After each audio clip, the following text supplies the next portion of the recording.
ଗୁଚୁ ଖାଛୁ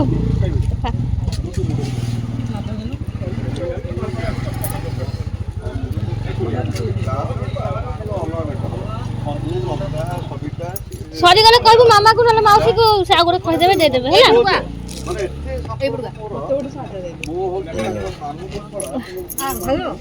ମୁଁ ଆଉ ଖାଇବିନି ସେ ସାଧା ତାର ପାଣି ନାହିଁ ଗୋଟେ ଖାଇକି ଆଉ ଗୋଟେ ଧରିଛି ସରିଗଲେ ଆଉ ଗୋଟେ। ଜୟ ଜଗନ୍ନାଥ ସାଙ୍ଗମାନେ, ଆପଣମାନେ ଭିଡ଼ିଓଟି ଦେଖିକି ଭାବୁଥିବେ ନା ଆଜି ଏତେ ଲୋକ ଗହଳି କାହିଁକି ଆମ ଘର ସାମ୍ନାରେ, କାହିଁକି ଏତେ ଭିଡ଼ ଜମିଛି। ତାର ରିଜିନ୍ ହେଉଛି ଗୋଟେ ଦୁଃଖଦ ଘଟଣା ଆମ କଲୋନୀରେ ଘଟି ଯାଇଛି। ଆମ କଲୋନୀର ମୂଳ ମେଢ଼ି, ଆମ କଲୋନୀର ଗୁରୁଜନ, ଆମ କଲୋନୀର ମୁଖ୍ୟ ଆଉ ଆମ କଲୋନୀର ମୁରବୀ ବାପା, ଯିଏକି ସବୁଦିନ ପାଇଁ ଆମକୁ ଛାଡ଼ି ଚାଲି ଯାଇଛନ୍ତି। ଅକ୍ଟୋବର ମାସ 8 ତାରିଖ ଦିନ ବାପାଙ୍କର ଦେହାନ୍ତ ହେଇଛି, ଯୋଉଟାକି ବହୁତ ଦୁଃଖଦାୟକ ଘଟଣା। ପ୍ରତ୍ୟେକଟି ଘରର ମୁରବୀ ହେଉଛନ୍ତି, ଘରର ମୂଳ ମେଢ଼ି ହେଉଛନ୍ତି ବାପା। ଠିକ୍ ସେମିତି ଆମ କଲୋନୀର ମୂଳ ମେଢ଼ି ଆଉ ମୁରବୀ ଥିଲେ ବାପା। ବାପା ଚାଲିଗଲା ପରେ ଯେ ଆମ କଲୋନୀର ଅବସ୍ଥା କ'ଣ ହେବ ସେଇଟା ତ କହି ହେଉନି, ତାର କଳ୍ପନା ହିଁ କରି ହେଉନି, ଯେଉଁଟାକି ମୁରବୀ ଶୂନ୍ୟ କଲୋନୀ ଆମର ହେଇଗଲା।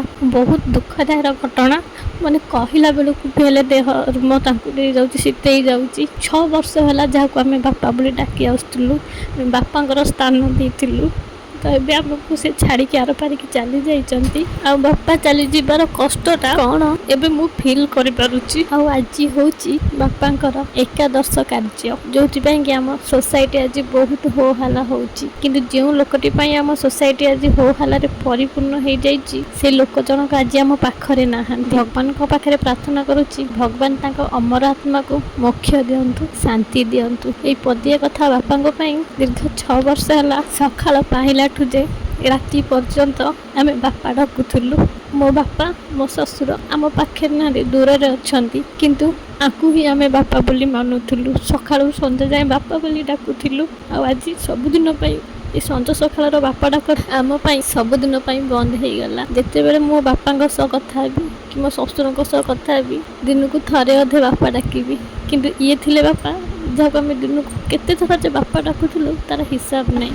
ଆମ କଲୋନୀର ସବୁ ଭଡ଼ାଟାରେ ତାଙ୍କୁ ମଉସା ଡାକନ୍ତି, କିନ୍ତୁ ଆମେ ସ୍ୱାମୀ ସ୍ତ୍ରୀ ତାଙ୍କୁ ବାପା ଡାକୁ ଆଉ ବାପାର ସ୍ଥାନ ଦେଇଥିଲୁ। ଆଉ ଶ୍ରୀ ବି ତାଙ୍କୁ ଜେଜେ ଡାକେ। ଆଉ ଏବେ ବି ହେଲେ ଜେଜେ ଫଟୋରେ ଅଛନ୍ତି ବୋଲି କହୁଛି, ଜେଜେ କୁଆଡ଼େ ଗଲେ ବୋଲି ପଚାରୁଛି, ଜେଜେ ଭୁଲି ଯାଇଛନ୍ତି ବୋଲି କହୁଛି।